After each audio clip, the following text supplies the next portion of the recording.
বাংলাদেশের first cricket অ্যানালিস্টের যে প্রোগ্রামটা বিসিবির একটা সহযোগিতায় আমরা করেছিলাম, এবং এটা কিন্তু আসলে যদি বলি যে আপনার ব্রেন চাইল্ড একটা জিনিস সামি ভাই, আমি এটা সবসময়ই বলি এবং আজকেও এই শোতে যতই আমরা ফান মোমেন্টের কথা বলি না কেন, এটা সিরিয়াস একটা টপিক যে বাংলাদেশের একটা বড় কন্ট্রিবিউশনের জায়গা ছিল যে বাংলাদেশে এই হাতে গোনা 3-4 জন অ্যানালিস্টের বাইরে এখন 19 জনের যে একটা অ্যানালিস্ট পুল আছে, যদি কোনো না কোনো এজ লেভেল বলেন, কোনো না ক্লাবের প্রোগ্রাম বলেন, সেই জায়গাতে এখন যে কেউ কিন্তু, এমনকি বাংলাদেশের এখন অনেকগুলো ক্রিকেট অ্যানালাইসিসের যে প্ল্যাটফর্মগুলো আছে অনলাইন বেসড, তারাও কিন্তু এদেরকে অ্যাড অন করে তাদের অ্যানালাইসিস নিয়ে কাজ করছে। এটা কিন্তু স্টার্টিং পয়েন্ট। আপনি জানেন না আপনি স্টার্ট করার পরে এটা কোথায় যাবে, এটা হয়তো বা কখনো এমন একটা সময় আসবে যেটা একটা ইন্ডাস্ট্রি গ্রো করেছে, অবশ্যই, তাই না? তো ওই স্টার্টটাই তো কেউ করতে চায়। সাহসটা কিন্তু আপনি আমাদের বিয়ন্ড বর্ডার সেটা করেছে, বাংলাদেশ ক্রিকেট বোর্ডেরও একটা সাপোর্ট ছিল, ডেফিনেটলি একটা সাপোর্ট ছিল। সাপোর্ট যাদের ছিল না সেটা হচ্ছে গণমাধ্যম।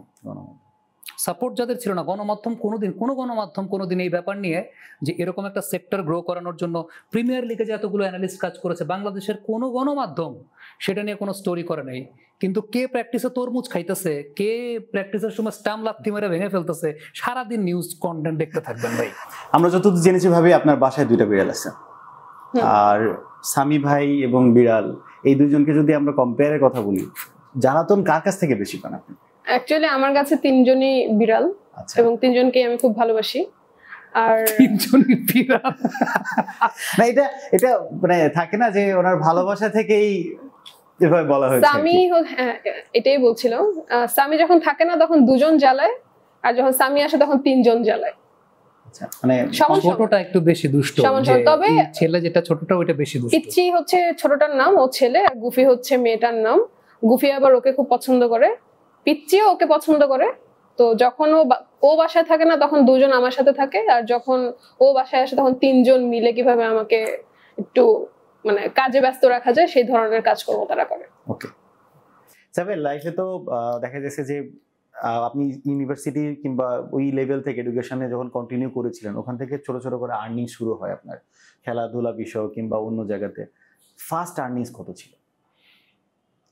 ফার্স্ট আর্নিং যতদূর মনে পড়ে, মানে এখন তো এরকম মনে করতে পারছি না, খুব সম্ভবত ওই যে 5-এ বৃত্তি পরীক্ষায় যে বৃত্তি পায় না, ওইটাই মনে হয় স্টাইপেন্ড বলতাম আমরা। ও মানে 5-এ বৃত্তি, ওইটাই মনে হয় প্রথমই ছিল।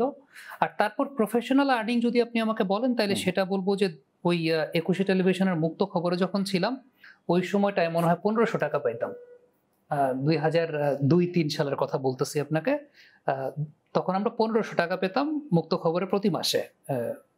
আর যেদিন যাইতাম সেদিন 20 টাকা করে কনভেন্স পাইতাম। তো 20 টাকার যে কনভেন্সটা থাকতো সেটার কথা বাসায় জানাইতাম না, সেটা দিয়ে হচ্ছে 21 টেলিভিশনের তখনকার ক্যান্টিনে 18 টাকায় হচ্ছে চিকেন ঝাল ফ্রাই আর পরোটা পাওয়া যেত, সেটা খাইতাম। 8 টাকা দিয়ে হচ্ছে ডিম আর পরোটা পাওয়া যেত, সেটা খাইতাম কখনো কখনো। আবার তখন চকবারের দাম ছিল মনে 12 টাকা করে, সো 12 টাকা দিয়ে কখনো কখনো চকবার আইসক্রিম খাইতাম। এটা বাসায় জানাইতাম না, কারণ ওই বাকি যে 1500 টাকার গল্প যেটা বাসায় জানতো ওই টাকা তো আব্বা আম্মা নিয়ে নিত। ওই টাকা বলতে চাই যে ওই 20 টাকার খবর কিন্তু আজকে নিতে হবে, ওই 1500 টাকা তখন ওটা আব্বা আম্মা নিয়ে নিত। আমার শ্বশুর শাশুড়ি জেনে খুশিই হবেন যে সে তার জন্য কিছুটা খরচ করে। আলহামদুলিল্লাহ। ভাবি আমরা একটু পার্সোনাল কথাবার্তা বলি। প্রপোজ কার এন্ড থেকে বেশি, মানে আমরা শুরুটা কিভাবে? আসলে এখানে একটু কারেকশনের ব্যাপার আছে, সেটা হচ্ছে ওর আর আমার কিন্তু পরিচয় কাজের মাধ্যমে।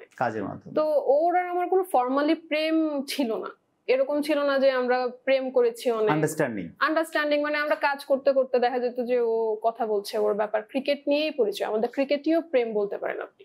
ও ক্রিকেট ভালোবাসতো, আমিও ক্রিকেট ভালোবাসতাম, সেখান থেকে পরিচয়। ভালো কমেন্ট্রি করতো, ওই রেডিও ভূমির কমেন্ট্রি তখন খুব শোনা হতো, কারণ ইলেকট্রিসিটির একটা প্রবলেম থাকতো। তো দেখা যেত যে আমরা শুনতাম বেশি, সেখান থেকেই ক্রেজ ছিল ওই সময়। হ্যাঁ, তখন থেকেই পরিচয় থেকে কিভাবে কিভাবে যেন মানে তারপর কি হয়ে গেল। এই এমন না কিন্তু যে ফর্মালি কোনো প্রপোজ সে আমাকে করেছে আমি তাকে করেছি, বা হচ্ছে বাসায় জানাজানির পরে, এইটাও আসলে একটু অন্যরকম ব্যাপার। আমাদের আশেপাশে সবাই ভাবতো আমরা প্রেম করি, কিন্তু আসলে আমরা করতাম না। আমাদের ফ্রেন্ড সার্কেলই এটাকে রটিয়েছে, পরে বাসায় জানানো হয়েছে। এটা আসলে খুব স্বাভাবিক বান্না ভাই, মানে ধরেন বাসায় ইনিশিয়ালি জানানোর পর ইনিশিয়াল যে রিয়াকশনটা বাসা থেকে হয়েছিল, এইটাকে আমি এখনকার সময় আসলে মানে এখন এই বয়সে আসার পর এটাকে আমি খারাপ চোখে আসলে দেখি না। আমার কাছে মনে হয় যে ইট ওয়াজ ওয়ে টু নর্মাল, এবং উল্টো আমার কাছে মনে হয় যে আমি যদি কোনোদিন মেয়ের বাপ হই, আমি আমি এর থেকেও বাজে রিয়াকশন দিব, এটা আমার কাছে মনে হয়। বিকজ আমাদের সোসাইটির যে কন্ডিশন এবং মানে যেভাবে আসলে আমাদের দেশে মানে সবকিছু মিলে একটু কমপ্লিকেটেড সিনারিও থাকে, বাবা মার টেনশনের জায়গাটা খুবই স্বাভাবিক। আমার ফ্যামিলির তরফ থেকে বাবা মায়ের টেনশনের জায়গা, এবং বাবা মায়ের ডেফিনেটলি আমি ফিউচার চিন্তা করা, বাবা মায়ের টেনশনের জায়গা, এবং ওভারঅল সবকিছু সিচুয়েশন আমাদের সোসাইটি এখন যেদিকে যাচ্ছে, যে অবস্থায় যাচ্ছে, বা যেভাবে আমরা তো আসলে বলতে পারি না যে এই বাংলাদেশে আমরা খুব ভালো একটা সোশ্যাল কন্ডিশনে আছি, বিষয়টা সেরকম না। সো আমার কাছে যেটা ব্যক্তিগতভাবে মনে হয় যে আমি যদি মেয়ের বাবা হই, আমার কাছেও ওই কনসার্নটাই থাকবে, আমার কাছে ওই কনসার্ন আরো বেশি থাকবে যেটা হয়তোবা আমাদের সময়টাতে তার বাবা মায়ের ক্ষেত্রে ছিল, বা ইভেন ধরেন আমার বাবা মায়ের ক্ষেত্রেও ছিল না। আমার শ্বশুর শাশুড়ির পক্ষ থেকে অতটা ছিল না, বাট এত আর্লি এজে বিয়ে করার মেইন কারণটা অ্যাকচুয়ালি আমার ফ্যামিলি প্রেশারই ছিল। আমরা সেম এজ, ও আমার 1 বছরের বড়। তো দেখা যাচ্ছিল যে আমার কিন্তু প্রায় বিয়ের বয়স হয়ে যাচ্ছিল, তখন ওর 25 ছিল, 24 ছিল আই গেস, আমার 23 ছিল। তো আমার বাসা থেকে বেশি প্রেশারটা ছিল, কারণ ও মিডিয়াতে কাজ করতো, আর আমার বাসা একটু হচ্ছে সফিস্টিকেটেড ফ্যামিলি। তো দেখা যায় যে এই ব্যাপারটা নিয়ে তারা একটু নড়েচড়ে গিয়েছিলেন, যে যদি মিডিয়ার ছেলে হয় কতটুকু কি হবে না হবে, এতটুকু আমি এটাও বিশ্বাস করাতে পারিনি যে অ্যাকচুয়ালি আমাদের আগের দিনে তো এটা একটা ট্রমাটিক একটা ব্যাপার, মিডিয়াতে কাজ করে মানে খারাপ ছিল। আমার মামা আমার বাবা দুজনেও আবার কিন্তু পত্রিকার মিডিয়া বিলং করে, তো এই জন্য তারা আরো বেশি একটু আমার উপরে স্ট্রিক্ট হয়ে গেছে। ফ্যাক্টর জায়গা আবার আরেকটা আছে, আমি যদি আপনাকে একটু অন্যভাবে বলি যে বাংলাদেশে ক্রাইম রেশিও যদি আপনি চিন্তা করেন, ক্রাইম রেশিও কি শুধু মিডিয়ার লোকজন করে? তা তো না। ক্রাইম রেশিও তো মিডিয়ার লোকজন করেন। আপনি প্রত্যেকটা প্রফেশনেই আপনি ক্রাইম রেশিও, উল্টো আরো মিডিয়া ব্যতীত অন্যান্য প্রফেশন গুলোতে তো আমরা এখন আরো বেশি, কর্পোরেটেরও এটা মানে ওইটা তো আমরা আরো বেশি দেখি। মানে খুব সিম্পল একটা ব্যাপার আমি আপনাকে বলি, সেটা হচ্ছে যে আপনি প্রায়ই দেখেন যে 3, 4, 5 বছরের বাচ্চা মেয়েরা নিরাপদ না। হ্যাঁ, সেটা কি মিডিয়ার লোকজনের কাছ থেকে নিরাপদ না? সো এটা ওভারঅল সিনারিও আমাদের দেশে এরকম। এই কারণে আমি বললাম যে কালকে যদি আমি মেয়ের বাবা হই, আমিও এই জায়গায় কনসার্নে থাকবো, এবং আমি মনে হয় অনেক বেশি স্ট্রিক্ট থাকবো। না, আমি এখানে ওকে ক্রেডিট দিব, সেটা হচ্ছে ও তখন যে সিচুয়েশনে ছিল সেখানে আমার ফ্যামিলির প্রেশার থেকে গিয়ে ওই এজে বিয়ে করা, যেখানে তখন ও স্টুডেন্ট আমিও স্টুডেন্ট, ও মাত্র বের হয়েছে গ্রাজুয়েশন কমপ্লিট করে। তো সেখান থেকে গিয়ে আমার জন্য সে কমিটমেন্টটা সে রক্ষা করবে বা সেই গার্ডসটা নিয়ে বিয়ে করে ফেলবে, এরকম কিন্তু এখনকার যুগে আপনি ওই ছেলেদের ওরকম পাবেন না। কারণ অনেক কিছু চিন্তা করে যে তারপরে কি হবে, আমার ক্যারিয়ার এখনো শুরুই হয়নি, আমি কিভাবে হচ্ছে বিয়ে করবো, ওইগুলো কিছু চিন্তা করে নাই। ও যখন দেখছে যে ওর কারণে একটা প্রবলেম হয়েছে, ও জাস্ট হচ্ছে বলছে যে ঠিক আছে। দিন শেষে আমি মনে করি সেটা হচ্ছে আমার শ্বশুরও এখানে খুব সাপোর্টিভ। আমি যেটা মনে করি সেটা হচ্ছে যে আল্লাহ অলওয়েজ প্ল্যানস ওয়েল। আল্লাহ সবসময় ভালো কিছুরই প্ল্যান করেন, এবং যা কিছুই হোক সেটা আল্লাহর ডিসিশন, এবং we have to just go with the flow and keep our belief towards Allah. এটাই আমার কাছে সবচাইতে গুরুত্বপূর্ণ বিষয় মনে হয়। এবং এবং আপনার লাইফে যদি কোনো কিছু ধরেন তথাকথিতভাবে খারাপ হয়ে থাকে আপনার জীবনে কোনো কিছু, আমার কাছে মনে হয় যে আল্লাহ had some different plans, এবং আল্লাহ has some different plans about you, এবং you have to keep the patience, এবং আপনাকে you have to believe on Allah, এবং that's what I have been believing মানে since my birth, এবং আমার যখন থেকে বুদ্ধি হয়েছে সেটাই আমি একদম যে জিনিসটা বিশ্বাস করি বান্না ভাই, সেটা হচ্ছে ধরেন আমার কাছে যদি আল্লাহর ব্লেসিংটা না থাকে এই মুহূর্তে, বা আমরা তো এই সেটেই তো অনেক ডিসকাশন করে অনেক অ্যানালাইসিস করি, ধরেন সেই অ্যানালাইসিসের পার্টিকুলার মোমেন্টটাতে আমি ভুলে গেলাম আমি কি বলতে চাচ্ছিলাম। অবশ্যই হতেই পারে। ইটস আল্লাহ যিনি আমার ব্রেনের মধ্যে ওই জিনিসটা রাখছেন। সো আমার কাছে মনে হয় যে আপনি যাই করেন না কেন, টু বি সাকসেসফুল আপনার আল্লাহরে খুশি রাখতে হবে, এটা আমার কাছে সবসময় মনে হয়। হ্যাঁ, লাইফে আপস অ্যান্ড ডাউনস আসবে, সেটাও আল্লাহর ডিসিশন, আপনাকে মানতে হবে এবং আপনাকে বিশ্বাস করতে হবে যে ওই আপস অ্যান্ড ডাউনসটা আল্লাহ কোনো না কোনো একটা কারণের প্রেক্ষিতে আপনার জীবনে রাখছেন, এবং আপনাকে হয়তো বা কোনো একভাবে টেস্ট করার চেষ্টা করছেন। দ্যাটস ইট, এবং দ্যাটস হোয়াট আই বিলিভ। খুব সিম্পল, আমার লাইফের তত্ত্ব খুব সিম্পল। আমি আমার লাইফের খুবই সিম্পল তত্ত্বের মধ্যে দিয়ে আমি এখন যাই। হ্যাঁ, এটা হয়তো বা 2-3 বছর আগেও আমি অতটা রিলেট করতে পারতাম না, বিলিভ করতে পারতাম না। আমি হয়তো বা ফ্যামিলিকে দোষ দিতাম, বাপ মাকে দোষ দিতাম, আমি হয়তো বা অনেকে চিন্তা করতাম যে আল্লাহ আমার সাথেই কেন এরকম করতেছে। বাট এখন আমি কমপ্লিটলি যেটা বিশ্বাস করি সেটা হচ্ছে যে আপনার যদি নিয়ত ঠিক থাকে, আপনি যদি আল্লাহকে কনভিন্স রাখতে পারেন, আল্লাহকে খুশি রাখতে পারেন, ডেফিনেটলি। এবং আপনি যত মন্ত্রী, মিনিস্টার, সচিব তাদের কাছে গিয়ে সচিবালয়ে গিয়ে তদবির করবেন না, সেটা করার জন্য আমরা মনে করেন সারাদিন ধরে সচিবালয়ে গিয়ে বসে থাকি না। আমরা সকাল 9টায় সচিবালয়ে যাই, মন্ত্রী মিনিস্টারের দপ্তরে 3টা-4টা পর্যন্ত ধরেন সেখানে বসে থাকি, তাও অ্যাপয়েন্টমেন্ট পাই না। আর আল্লাহ একদম ডিরেক্ট, মানে সকল কিছু সবচাইতে বড় হচ্ছেন আল্লাহ। আল্লাহ আপনাকে ডিরেক্ট একটা সুযোগ দিয়ে দিয়েছেন, দৈনিক 5 বার আপনি তার দপ্তরে যাইতে পারতেছেন, ওইখানে গিয়ে সবকিছু বলেন। আমি মন্ত্রী মিনিস্টারের কাছে কোনো কিছু বলার চাইতে আল্লাহরে বলাটা প্রেফার করি সবচেয়ে বেশি। আমি সেটাকে প্রেফার করি আমি সবচাইতে বেশি। এবং আমার কাছে মনে হয় যে আপনি যত তদবির মন্ত্রী মিনিস্টার দিয়ে করেন, তার চাইতে বড় তদবির আমার আল্লাহর কাছে করলেই হয়। এটা আমি বিষয়, হয়তো বা লেট হয়, হয়তো বা হয়, বাট আমার ফিলোসফিক্যাল জায়গাটা আসলে এই জায়গাটায়। আরেকটা জিনিস যেটা একটু আগে অফ ক্যামেরায় আমরা কথা বলছিলাম, যে বাংলাদেশের এবং ওয়ার্ল্ডের একটা রেকর্ড, যে আপনারা দুজনে মিলে হচ্ছে কমেন্ট্রি করেছেন, স্পোর্টস কমেন্ট্রি, ক্রিকেটের কমেন্ট্রি। তো এটার কোন চ্যানেল কিংবা ওটার ইয়াটা ছিল, গল্পটা কেমন ছিল? এটা আমার মনে হয় যিনি কথা অনেক সুন্দর করে বলতে পারেন তার কাছে। না ভাইয়া তো বলছেন, আপনি বলেন না, আপনার কাছ থেকে শুনতে চাই। আসলে আমি বিয়ের পরেই কাজ শুরু করি, তো একদিন আমাকে হুট করে নিয়ে যাওয়া হয়েছিল রেডিও ভূমিতে, যেখানে সে কমেন্ট্রি করতো। তখন ওখানে সুমন ভাই ছিলেন। তো সুমন ভাই সামহাও ওনার একটা বিশ্বাস ছিল যে আমিও পারবো। জার্নিটা ওখান থেকেই শুরু হয়। একদিন ভাইয়া জাস্ট ফোন করে বললেন যে তুমি কি কাজ করবা, যদি হ্যাঁ হয় তাহলে কালকে চলে আসো। তো আমি আর না করি না। তখন আমি অনার্স ফাইনাল ইয়ার পরীক্ষা দিয়েছি। তো তারপর যাওয়া হলো তার হাত ধরেই। তারপর আমি জানতাম না যে আমাকে কেন ডাকা হয়েছে, তো দেখলাম যে না, আমাকে কমেন্ট্রি করতে হবে। তো ক্রিকেট তো আমি বুঝতাম, কিন্তু কমেন্ট্রি আর ক্রিকেট বোঝা কিন্তু খুবই ডিফারেন্ট থিং। আপনি কি জানতেন যে সামি ভাইয়ের সঙ্গে শো এর জন্য বলা? শো তো না, ওখানে ও তো ছিল ফ্রিল্যান্সার, আমাকে বলা হয়েছিল যে ওখানে কাজই করতে হবে। তো আমিও ফ্রি ছিলাম, তখন না করি নাই। আমি আবার কিছুতে কাজ পেলে আমি মানা করি না, আমি এক্সপ্লোর করতে চাই। তো একটা ভরসার জায়গা ছিল, তো সামি তো আছেই, যদি কোনো জায়গায় আটকে যাই তাহলে তো থাকবেই। তো ওখানে যাওয়ার পরে দেখলাম ওখানে সুবর্ণা আপা ছিলেন, আরো অনেকেই ছিলেন। খুব সাপোর্টিভ একটা পরিবেশ আমি পেয়েছিলাম। ওখান থেকেই জার্নিটা শুরু হয়। তো যখন শুনতে খুব সহজ কমেন্ট্রি, যখন করতে হলো তখন বুঝলাম যে এত সহজ না, অনেক অনেক ব্যাপার স্যাপার আছে। আপনার একটা বলকে 22 ভাবে 23 ভাবে প্রেজেন্ট করতে হবে। 1 মিনিটের সময় পাওয়া যায় না, 30 সেকেন্ডস। আপনার লিসেনার শুনছে, তো লিসেনারদেরকে আপনার যেটা করতে হবে, আপনাকে দেখাতে হবে মাঠে কি হচ্ছে। খুবই টাফ জব। তো যাই হোক, এনিহাউ ওর সাপোর্টে বা আরো যারা ছিলেন, তখন মাহফুজ ভাই ছিলেন সেখানে, তো তাদের সাপোর্টে আমার 3-4 দিন সময় লেগেছিল। তারপর আমি কন্টিনিউয়াসলি কাজটা করে যাই। আর ওর সাথে আমার প্রথম বসা হয় খুব সম্ভবত সেদিন অস্ট্রেলিয়ার সাথে বাংলাদেশের ফাইনাল ডে ছিল। ওই ম্যাচটা আমরা জিতেছিলাম 17 সালে 2017 সালে অস্ট্রেলিয়ার সাথে। না, এটা হচ্ছে সাকিব আল হাসান যেটাতে ম্যান অফ দ্য ম্যাচ ছিলেন। আপনি যেটা বলেছেন সেটা 2005 সালের কথা, তখন আমি ক্লাস 7 এ পড়ি। আর এটা হচ্ছে যে টেস্টটা অস্ট্রেলিয়া বাংলাদেশে এসে হারলো।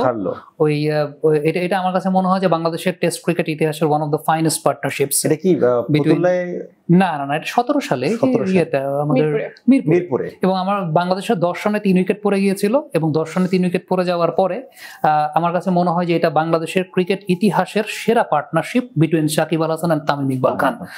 মানে what a brilliant partnership it was. এবং মানে 10 রানে 3 উইকেট পড়ে যাওয়ার পরে বোথ অফ দেম কেম এবং দে জাস্ট আউটপ্লেড অস্ট্রেলিয়া। এবং সেখানে কিন্তু 10 রানে 3 উইকেট মানে আপনি ধরে নিতে পারেন যে ডিফেন্স করবে, ঠেকাবে, but wicket was very difficult. এবং দিস ইজ দ্য থিং যে ক্রিকেটিং সেন্সের জায়গাটা তারা যেটা বুঝতে পেরেছিলেন, যে যেটা এখনকার ব্যাটসম্যানদের ওই সেন্সের জায়গাটা খুব কম, যে ডিফিকাল্ট উইকেট, বল মুভ করছে, ঠেকাইতে গেলে আমি আউট হয়ে যাব। মানে I had a talk with Tamim Iqbal regarding that, যে আপনারা আসলে কি চিন্তা করছিলেন ওই সময়টাতে। সো তামিম ভাই যেটা বললেন যে আমার পার্টনারের সাথে যেটা কথা হয়েছে যে we just will play our natural game. এবং নেথান লায়ন যখন বল করতে আসছে, প্রথমেই তামিম ভাই ডাউন দ্য ট্র্যাক আগে একটা চক্কা মারলেন, সাকিব ভাই একটা স্লপ সুইপ করে 4 মারলেন। সো নরমালি এখানে এই মানে সিচুয়েশন এরকম হলে পরে সবাই ডিফেন্স করবে, এই করবে, বাট ওনাদের কাজটা। এবং তামিম ভাইয়ের সাথে পরে আমার একটা এই কনভারসেশনের সময় পরে কথা হলো যে ওই যে ফিল্ড সব ক্লোজ ইন পজিশনে ফিল্ড সেট আপ, ওই নেথান লায়নরা একটা সুইপ করার পরেই কিন্তু অস্ট্রেলিয়া ফিল্ড সেট আপ সরাই ফেলছে। সো এই যে এগুলো শিক্ষার জায়গা অনেক, এটাই আমার কাছে মনে হয় যে this is why they both have been great. ওনাদের মধ্যে যত ধরনের ব্যক্তিগত প্রবলেমের জায়গা থাকুক, ইভেন এই ইনিংসটা যখন তারা পার্টনারশিপ করছেন তখনও তাদের মধ্যে ব্যক্তিগত ঝামেলার জায়গা আছে, থাকতেই পারে। এটা ধরেন এই যে আপনি আমাকে কোনোদিন কমিটমেন্ট দিলেন যে সামি ভাই আপনাকে আমি কফি খাওয়াবো, কিন্তু আমি ওয়েট করলাম আপনার জন্য, কিন্তু আপনি আসলেন না। তো এই যে আপনি আসলেন না, এর কারণে আপনার সাথে আমার একটা মনোমালিন্য সৃষ্টি হয়েছে বান্না ভাই। কিন্তু এই মুহূর্তে কি আমরা সেটার কোনো আজকে আমি দেখাচ্ছি যে আপনার উপর আমি এই কারণে ধরেন কোনো ব্যাপারে অনেক প্রোঅ্যাক্টিভ হতে হবে না, বিষয়টা সেরকমই। এখন ধরেন ওনাদের মধ্যে কোনো একটা ব্যাপারে ঠিক আছে, বাট ওনারা কিন্তু প্রফেশনালি ওই পার্টনারশিপটা হ্যান্ডেল করেছেন। Even the last day they played together against South Africa in South Africa, they won match for Bangladesh that match, এবং তাদের ওই দিন একটা 50+ partnership. They were very much professional. It's আমার কাছে যেটা মনে হয়, আবারও বলবো, it's the media who interprets everything in a wrong way. Exactly. This is the thing. This is the entire thing. আমার কাছে মনে হয় if Tamim bhai is watching that, he will be very happy to listen.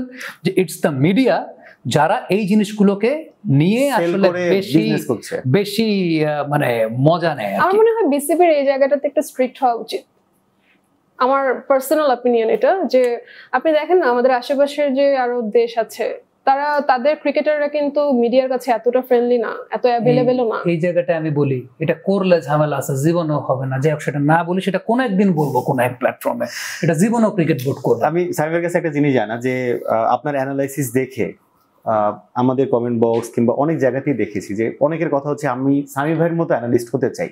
কারণ বাংলাদেশে এখন আমরা, আপনি বাদে হয়তো 1-2 জন মানুষ আছে যারা আসলে বেসিক্যাল যে কোর প্যাটার্ন সেটা ধরে কথা বলেন, বাকিরা কিন্তু ও পারে নাই, ও গাধার মতো ব্যাট করেছে, ওই জায়গাটা আমি কেন আউট হলো, ওই জায়গাটা আমি না যাই। আমি জাস্ট এইটা বলি, সেটা আমি জাস্ট সামি ভাই শেষ করি, যেটা হচ্ছে যে আমি বলতে চাই যে আসলে মানুষের কথা হচ্ছে যে আমি সামি ভাইয়ের মতো হতে চাইলে আসলে আমার শুরুটা কিভাবে করা উচিত। আমার মতো হওয়ার দরকার নাই, প্রত্যেকে নিজের মতো করে হোক, সেটাই হচ্ছে গিয়ে বিষয়। তবে এক্ষেত্রে নলেজ গ্যাদার করাটা আসলে খুব ইম্পর্টেন্ট। এখন আমার খুব মায়া লাগে, আমার খুব কষ্ট লাগে যে বিষয়টাতে, সেটা হচ্ছে যেটা বললাম যে আমি 1999 সালে যেটা স্টার স্পোর্টসে দেখতাম, 2025 সালে এসেও বাংলাদেশে এখনো সেই কালচারটা তৈরি হয় না। আমরা শুধু অন ফিল্ডেই কাজটা করছি আসলে। বা আমি আগে একটা প্ল্যাটফর্মে কাজ করতাম যেখান থেকে শুরু আমার স্পোর্টস গুরুকুল, সেখানেই ওই কাজটা আমি প্রথম করা শুরু করি। সো এইটার জন্য হয় কি, this is not a rocket science Banna ভাই। Now you have Google. আপনি যদি স্পোর্টস বায়োমেকানিক্স নিয়ে কোনো কিছু জানতে চান, আমাদের এখানে খুব ডিফিকাল্ট এই কারণে, আমাদের বাংলাদেশ ক্রিকেট বোর্ডের কোচিং এডুকেশন কোর্সগুলো সবার জন্য অ্যাভেলেবেল না। আমার এবার ক্রিকেট বোর্ডের উপদেষ্টা হওয়ার পর আমার একটা পদক্ষেপের জায়গাটা ছিল, আমি চিন্তা করেছিলাম যে এই কোচিং এডুকেশনটা সবার জন্য যাতে খুব ইজি হয়। আপনিও চাইলে যাতে একটা কোচিং এডুকেশন কোর্স করে নিতে পারেন, এবং সেটা ক্রিকেট বোর্ডের ওয়েবসাইটে ডিজাইন করা, বাট আনফরচুনেটলি সেটা করতে পারিনি বা আমাকে সেখান থেকে সরে আসতে হয়েছে। এই যে জিনিসগুলো, যেগুলো আসলে খুব বেশি আপনি চাইলেও করতে পারবেন না বাংলাদেশ ক্রিকেট বোর্ডের তরফ থেকে। আমিও এখন পর্যন্ত আসলে coaching education course Bangladesh cricket বোর্ডের আন্ডারে করতে পারি নাই, বিইং দ্য অ্যাডভাইজার। এখনো কিন্তু আমি অ্যাডভাইজার বান্না ভাই, কথাটা বলি, ক্রিকেট বোর্ডের কিন্তু লেভেল 1 কোচিং কোর্স সামনে আছে, বাট আমি কিন্তু সেই মিস ইউজটা করিনি আমার পোস্টের। স্টিল নাও আমি কিন্তু সেই মিস ইউজটা করিনি। চাইলে আমি করতেই পারি, বাট আমি সেই কোর্সটা করিনি। কিন্তু যারা সেটা করতে পারছেন না, তাদের জন্য আইসিসির ওয়েবসাইটে অনেক ফাউন্ডেশন কোর্স আছে, সেটা আপনি চাইলে করতে পারেন। একটু আপনাকে স্মার্ট হতে হবে। আপনার পৃথিবীতে প্রচুর বায়োমেকানিক্যাল জার্নাল আছে, সেগুলো নিয়ে আপনি পড়তে পারেন। স্পোর্টস বায়োমেকানিক্স নিয়ে আপনি ক্রিকেটটা, ইভেন অস্ট্রেলিয়া নিউজিল্যান্ডের লেভেল এ ইকুইভ্যালেন্ট ফাউন্ডেশন কোর্সের পিডিএফ ফাইলগুলো অ্যাভেলেবেল অবশ্যই ইন্টারনেটে। সো সেখানে আপনি এখন এটার জন্য তো ভাই কষ্ট করে গুগলে সার্চ দিতে হবে, তারপরে সেখান থেকে একটা পিডিএফ ডাউনলোড করতে হবে। ডাউনলোড করে সে 40 পাতার যে সেই কোর্সের পিডিএফটা আছে, সেখানে প্রত্যেকটা জিনিস আপনাকে বুঝে পড়তে হবে, এই ইনভেস্টমেন্টটা তো আমরা আসলে করতে চাই না। আমরা তো শর্টকাটে কালকে অ্যানালিস্ট হয়ে যেতে চাই, কালকে আমরা কোচ হয়ে যেতে চাই। এখন পাতিয়ালাতে যে কোর্সটা 6 মাস ব্যাপী করে সালাউদ্দিন স্যার হয়েছেন, সেটা তো আমরা 2 দিনে করে আমরা কোচ হইতে চাই। এটা তো পসিবল না। এটার জন্য আপনাকে পড়তে হবে, আপনাকে নলেজ গ্যাদার করতে হবে। প্রচুর সোর্স আছে ইন্টারনেটে, প্রচুর সোর্স আছে। আপনি যদি চ্যাট জিপিটিকেই বলেন, চ্যাট জিপিটি আপনাকে অনেকগুলো সোর্স বের করে দিবে। পৃথিবীর কোন জায়গায় কোন ইউনিভার্সিটির জার্নাল পেপার আছে, কোন ইউনিভার্সিটির, আমি লাভবরি ইউনিভার্সিটির কথা বলতে পারি যারা স্পোর্টস বায়োমেকানিক্স নিয়ে কাজ করে। এখন এই যে আমি যে বলি ব্যাটসম্যানের আই লাইনটা ফল করেছে, এই আই লাইন ফল করলে কি হয়, এটার থিওরিটিক্যাল পড়াশোনা বহুত ইউনিভার্সিটির জার্নাল আছে, Australia cricket board, English cricket বোর্ডের বহু জায়গাতে আছে। এগুলো আপনাকে খুঁজে বের করে করে আসলে পড়তে হবে। আপনি হয়তো বা ক্রিকেট খেলতে পারেন না খুব ভালো, কিন্তু আপনি চাইলে একজন ক্রীড়া বিজ্ঞানী হতে পারবেন। অবশ্যই আপনি চাইলে একজন ক্রীড়া বিজ্ঞানী হতে পারবেন। এই ক্ষেত্রে আমি আপনাদের সহযোগিতার কথাটাও বলবো যে আমার কাছে মনে হয় যে beyond borders they have been doing very well. আপনারা যদি আসলে এরকম কোনো কিছু সামনে করতে চান, যে বাইরের দেশের ইউনিভার্সিটিগুলোর সাথে এই যে ক্রীড়া বিজ্ঞান বা স্পোর্টস সায়েন্সের ডিপ্লোমা হোক, গ্র্যাজুয়েশন কোর্স হোক, এগুলোকে যদি আপনারা আনতে চান, ডেফিনেটলি নলেজের তো কোনো শেষ নাই। যে কেউ চাইলে কিন্তু সেই নলেজটা গেইন করতে পারে। এখন আপনি ওই যে যেটা বললাম, আমি কিন্তু আউটকামের কথা চিন্তা করে নলেজ গেইন করি নাই, কিন্তু 99% মানুষই চিন্তা করবে এটা যদি আমি করি কয় টাকা বেতনের চাকরি করতে পারবো। আমাদের ব্রিটিশরা কিন্তু মাথায় ঢুকাই দিছে কয় টাকা বেতনের চাকরি তুমি করবা। ব্রিটিশরা আমাদের মাথায় যে ঢুকাই দিছে দে আর সাকসেসফুল। বাংলাদেশের 99% ফ্যামিলি, বাংলাদেশের 99% ছেলেদের চিন্তার জায়গাটা ওইটা, এটা যে আমি করলাম, এটা যে আমি করলাম, করে আমি আমার লাভ কি, আমার লাভটা কি হবে। এখন ওই যে সামি ভাইয়ের মতো অ্যানালিস্ট যদি হইতে চান, সামি ভাই কোনোদিন লাভ চিন্তা করে কিছু করে না। সামি ভাই স্টিল নলেজ গ্যাদার করি। যে আপনাদের সাথে কথা বলতেছি আমি ঠিক, কিন্তু এই মুহূর্তে আপনার শোর মধ্যে একটু ফাঁকিবাজি করতেছে। কি করতেছি আমি ঠিক এই মুহূর্তে? জুলিয়ান উডের সামার্স ওয়ে একাডেমির একটা জার্নাল আমি পড়তেছিলাম, এর মধ্যেও রিগার্ডিং পাওয়ার হিটিং এর জন্য কোন কোন জায়গা। এই জুলিয়ান উডের নাম তো আমার মনে হয় যে বাংলাদেশের মানুষ আমার কন্টেন্টেই প্রথম জানছে। তারপরের কনসিকুয়েন্সটা কিভাবে তিনি এখন বাংলাদেশ ক্রিকেট বোর্ডে, সে কথাটা নাই বলি, বা কেন হঠাৎ করে 54 বছরে তো জুলিয়ান উড বাংলাদেশ ক্রিকেট বোর্ডের সঙ্গে যুক্ত হন নাই, বা 1 বছর আগে তো জুলিয়ান উডের কথা ক্রিকেট বোর্ডের সাথে যুক্ত করার কথা চিন্তা হয় নাই। এখন কেন হচ্ছে সেই ব্যাখ্যায় আমি না যাই, কিন্তু এই জুলিয়ান উডের কথা তো আরো 2 বছর আগে যখন তার একটা ওয়ার্কশপ আমি অ্যাটেন্ড করছিলাম অনলাইনে, তখন আমি আমাদের কন্টেন্টে বলেছিলাম, যারা অনফিল্ডের কন্টেন্ট ফলো করেন they know it very well. So ওইখান থেকে আমি একটা জিনিস পড়ছিলাম আর কি। যাই হোক, সো ফ্যাক্টটা ওই জায়গাটাতেই যে ওই অ্যানালিস্ট হতে গেলে প্রথম কথা হচ্ছে ইন রিটার্ন আপনি কি পাবেন সেই কথাটা চিন্তা না করে নলেজ গ্যাদার করতে হবে। নলেজ গ্যাদার করতে হবে, প্রতিদিন নলেজ আপডেট হচ্ছে। 1 বছর আগে একটা নলেজ আপনার কাছে যদি মনে হয় যে ঠিক ছিল, 1 বছর পর সেই নলেজটা চেঞ্জ হয়ে যেতে পারে। মনে হতে পারে যে না, 1 বছর আগে আমি ভুল ছিলাম। কারণ চেঞ্জ হচ্ছে সবকিছু, মনে হইতে পারে। আমারই 1 বছর আগে ধরেন কোন একজন ব্যাটসম্যানের একটা ভুল নিয়ে একরকমের পারসেপশন ছিল, 1 বছর পর সেটা চেঞ্জ হয়ে গেছে, কারণ আমি আরো বেটার নলেজ স্টাডি করেছি। সো দিন শেষে এই যে আপনার আপুর একটা কমপ্লেইন থাকে, আপনার আপু মাঝে মধ্যে রাত্রেবেলা আমাকে বলে এই মোবাইলের মধ্যে সারাদিন ঢুকে বসে আসো। সারাদিন না ভাইয়া, 3টা পর্যন্ত থাকে, রাত 3টা পর্যন্ত ঢুকে বসে আসো। সো ওই যে মোবাইলের মধ্যে ভাই আমি এই কাজটাই করতেছি, মোবাইলের মধ্যে আমি কিন্তু রিলস দেখতেছি না।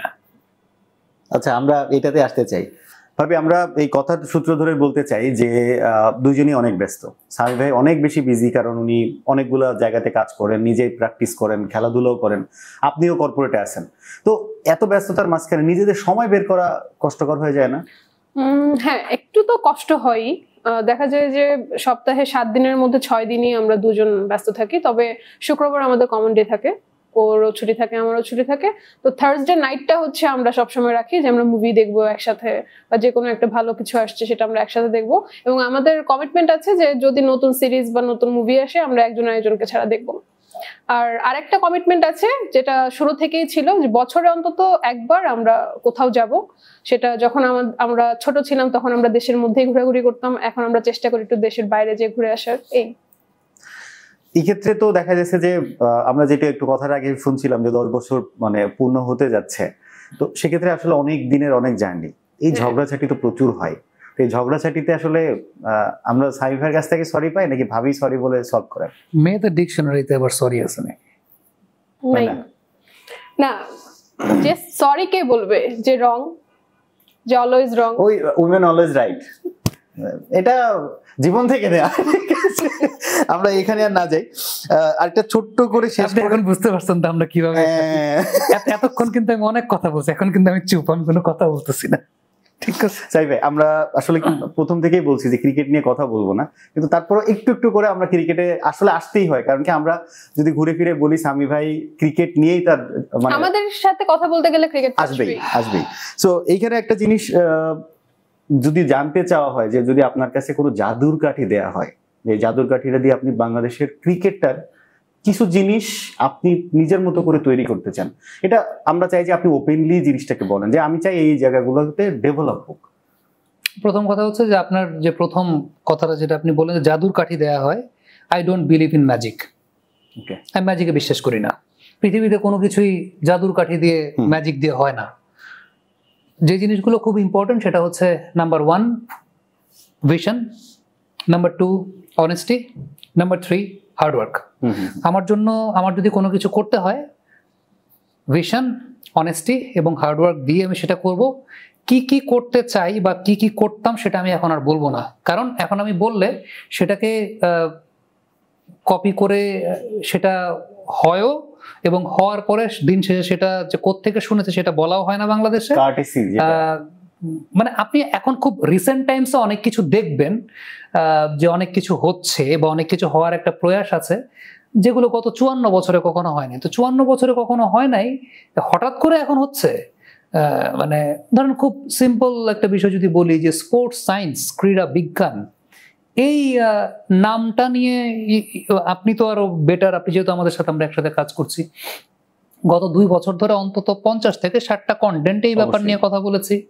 আমরা স্পোর্টস সায়েন্স নিয়ে কাজ করতেও আগ্রহী হয়েছে, কিন্তু বাংলাদেশে কতটুকু রিসোর্স আছে সেগুলো নিয়ে অনেক সময় পিছিয়ে গেছে, অনেক সময় এগিয়ে এসেছি।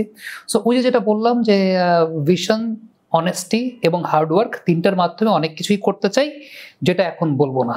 কারণ এখন বললে যেটা হবে সেটা হচ্ছে দিন শেষে কেউ কোনোদিন সেই বিষয়টা স্বীকার করবে না, প্রেস কনফারেন্সে গিয়ে অনেক বড় বড় কথা ঝাড়বে, একদম দেখা যাবে যে হুবহু কপি টু পেস্ট অনেক কিছু বলে দিচ্ছে। বাট আর আমাদের যেটা হয় যে আমাদের যারা ইতিহাস লেখেন তারা খুব বেহায়া হন, তো আর আমাদের দেশের মানুষের খুব গোল্ডফিশ মেমোরি থাকে। সো আলটিমেটলি ধরেন 1 বছরে আমি 50 বার ওই কথাটা বলেছি, ওটাও আমাদের দেশের মানুষের কাছে মনে নাই, কিন্তু ওই মানে সবাই প্রেজেন্ট কন্টিনিউয়াস টেন্সে খুব বিশ্বাস করে। এই মুহূর্তে একটা জিনিস হচ্ছে সেটা খুব, তারপরেও দিন শেষে আমাদের ইচ্ছা থাকবে যে ক্রিকেটটা ডেভেলপ করুক, কারণ যেহেতু একটা ভালোবাসার জায়গা। আমি বললাম যে আমি কোনোদিন কি চেঞ্জ করতে পারি সেটা কোনোদিন যদি ওই অবস্থানটায় যাই, ওই দিন তখন মানুষ দেখবে। আগে ভাগে এখন অনেক কিছু বলতে চাই না, কারণ আগে ভাগে বলতে গেলে সেটা নিয়ে ওই আওয়াজ অন্য মানুষ দিয়ে দেয় বাংলাদেশে। এই জিনিসটা আমাকে আগে অনেকে বলতেন, বাংলাদেশ ক্রিকেট দলের একজন সাবেক ক্যাপ্টেন আমাকে এই কথাটা বলেছিলেন যে ভাই কথাগুলো এখন বললেন না, কপি হয়ে যাবে। এক্সিকিউশন হোক বা না হোক, এক্সিকিউশন ম্যাক্সিমাম ক্ষেত্রে হয় না, but I would love to see যে সেই এক্সিকিউশন গুলো এখন হোক। কারণ দিন শেষে সেটা আমার দেশের ক্রিকেটের জন্য উপকারী। কিন্তু বাংলাদেশ ক্রিকেট টিমের একজন সাবেক ক্যাপ্টেন আমাকে এই কথাটা বলেছিলেন যে ভাই এগুলা কিন্তু বইলেন না, সব আইডিয়া দিয়েন না। আমি সব আইডিয়া দেই না, কারণ এই জিনিসগুলো প্রেস কনফারেন্স পর্যন্তই থেকে যায় আর কি, এক্সিকিউশন লেভেল পর্যন্ত রিসেন্ট টাইমে যেটা আমরা দেখছি যে এক্সিকিউট হচ্ছে, কিছু কাজকে আমরা দেখছি, হোক, ডেফিনেটলি সেই প্রত্যাশা করি যে হোক। অবশ্যই। তাই ভাই ক্রিকেটার না হলে কি হতেন? বাদাম বেচতাম। Now that's what I can do. ওর লাইফ কখনো ক্রিকেট ছাড়া চিন্তা করতে পারবে না। এখানে অনেক কিছু। ক্রিকেটের পরের প্যাশন কিংবা ভালো লাগা কোনটা? কিছুই নেই, অনলি ক্রিকেট। এরকম মানুষ আসলে খুব রেয়ার কেস। ভাবির কাছে বলতে চাই, ভাবি ভাইয়ের জন্য অনেক সময় সারপ্রাইজ প্ল্যান করছেন, কিন্তু ওই সারপ্রাইজ প্ল্যানটা এমন কোনো সারপ্রাইজ প্ল্যান হয়ে গেছে যেটা আপনি সারপ্রাইজড হয়ে গেছেন, এরকম কোনো মেমোরি আছে কিনা আপনাদের? না, ওরকম কিছু নাই। মানে সারপ্রাইজ প্ল্যানটা অলওয়েজ আমিই করি, আর ও যেহেতু বিজি থাকে আমি চাই না সেগুলোতে কোনো ধরনের কোনো টাইম ওয়েস্ট করুক। কিন্তু মাঝে মধ্যে আমার বার্থডেতে, যেটা অ্যাকচুয়ালি আমি সেলিব্রেট করি না, আমি আমার বার্থডে সেলিব্রেট করি না, কিন্তু সে চায় আমাকে গিফট দিতে, আমি গিফটগুলো রিসিভ করি। বাট এভাবেই আর কি, মানে আমি চাই না যে কোনো, আসলে একটু যদি বলেন আমি একটু ওই মাইন্ডেড, আমি ডে সেলিব্রেট করতে পছন্দ করি না। একবারে বলছিলাম এবার আমাদের অ্যানিভার্সারিতে আমাকে একটা সিএ 10,000 ব্যাট কিনে দেওয়ার জন্য। না ওটা আমি ওকে দিব, মানে কোনো ডে উপলক্ষে দিব না আর কি। যদি আমরা বলি যে মাঝে অনেকেই অনেক সময় জিজ্ঞাসা করে যে সামি ভাই এত ভালো ক্রিকেট অ্যানালিস্ট, তো সামি ভাই সবচেয়ে বড় ক্রিটিসিজম কে করেন? ভাবি কিংবা ফ্যামিলি কেউ, কিংবা আশপাশে যারা আসলে ক্রিকেট বোদ্ধা তাদের মধ্যে থেকে কেউ? ক্রিটিসাইজ, হ্যাঁ আপনার অ্যানালিস্ট ক্রিটিসাইজ তো অনেকেই করে, সবার ক্রিটিসিজম তো আসলে আমি নেই না। বাসায় আব্বা করে, সেটা নেই, আব্বাই সব থেকে বেশি করে। ওই আরো যেটা হয় সেটা হচ্ছে যে ওই এগুলো নিয়ে তো দেখা যায় যে ওই চায়ের দোকানে আড্ডা হয়, অনেক কিছু হয়, অনেকই হয়। তো আব্বা এসে সেই ইনফরমেশন গুলো দেয় যে এটা তুই কি বলছো, সেটা তো হয় নাই, এইগুলো এসে মাঝে মধ্যে বলে। এবং মানে যেহেতু তার মানে কি, আমি বিষয়টাকে পজিটিভলি এই কারণে দেখি যে ঠিক আছে, মানুষ চায়ের দোকানে সুস্থ বিনোদন নিয়ে কথা বলছে। দিস ইজ দ্য আমি ওই আব্বার ওই ক্রিটিসিজমের মধ্যে এইটাকে আমি সব থেকে বেশি দিই যে অন্তত তারা এই ব্যাপারটা নিয়ে চিন্তা করছে, দ্যাট মিনস এই ব্যাপারটা নিয়ে তাদের কনসার্ন আছে। এবং পুরো বাংলাদেশে এই ক্রিকেট একটা সেক্টর যেটা ডেভেলপমেন্ট নিয়ে আমার বাবা চিন্তা করে, আমার বাবার আশেপাশে যারা আছেন তারা চিন্তা করেন। আমি উইথ ডিউ রেসপেক্ট, এক সিএনজি ড্রাইভার, উনি সিএনজি চালাচ্ছেন এবং আমি যেহেতু তার সিএনজিতে উঠছি, তো উনি আমাকে বলা শুরু করলেন যে বস, লিটন কুমার দাসের ব্যাটিং হয় না, লিটন ব্যাটিং পারে না, ওর থেকে আমি ভালো ব্যাটিং করতে পারি, আমি আমার এলাকায় ব্যাটিং এ নামলে খালি 6 আর 6। এটা বলতে বলতে উনি গাড়ি ধরেন 60-65 চালাচ্ছেন, সামনে স্পিড ব্রেকার ছিল, স্পিড ব্রেকার না দেখে দিলেন এক টান্ডা মাইরা, এবং উনি হচ্ছে পিছনে দেখে দেখে এভাবে কথা বলতেছেন আর সিএনজিটা চালাচ্ছেন। এবং আমি একদম স্পিড ব্রেকারটা বলতে পারি কোন জায়গাটায়, সেটা হচ্ছে প্রধান উপদেষ্টার কার্যালয়ের ঠিক সামনে একটা স্পিড ব্রেকার আছে, ওই জায়গাটায় তিনি এটা মারলেন। আমি উপরে গিয়ে একটা বাড়ি খাইলাম। তারপরে আমি বললাম, ভাই লিটন কুমার দাসের থেকে ভালো ব্যাটিং করার আগে আপনাকে গাড়িটা ঠিক মতো চালান ভাই, তাতে আমি আরো 10 জন মানুষ, নিজের কাজটা আগে ঠিক মতো, আমি এবং 10 জন মানুষ যাতে সেফলি বাসায় যাইতে পারি। আর উনি তো ধরেন বলতেছেন যে মানে হইতে পারে উনি লিটন কুমার দাসের চাইতে ভালো ব্যাটসম্যান, উনি গ্রামে 6 মারেন অনেক, লিটন কুমার দাস পারেন না 6 মারতে ওনার মতে। এখন ফ্যাক্টর জায়গাটা হচ্ছে যে এখন উনি এই মুহূর্তে যে পেশাটায় আছেন ওইটা আগে ঠিকঠাক মতো করাটা উচিত। এটা আমার কাছে, আমার নিজের কাজটা আগে আমি পারফেক্টলি করি, দেন আমি আরে অন্য কারো ক্রিটিসাইজ কিংবা অন্য ব্যাপারে সাজেস্ট করি। এটা আসলে উচিত, সবারই উচিত। এই প্রসঙ্গটা জানি করতে আসলাম যে আমার আব্বা, but it's good to see যে তারা দে থিংক অ্যাবাউট মানে ক্রিকেট, এবং they think a lot about cricket. Positive একটা ভাইব আছে, this is the important thing.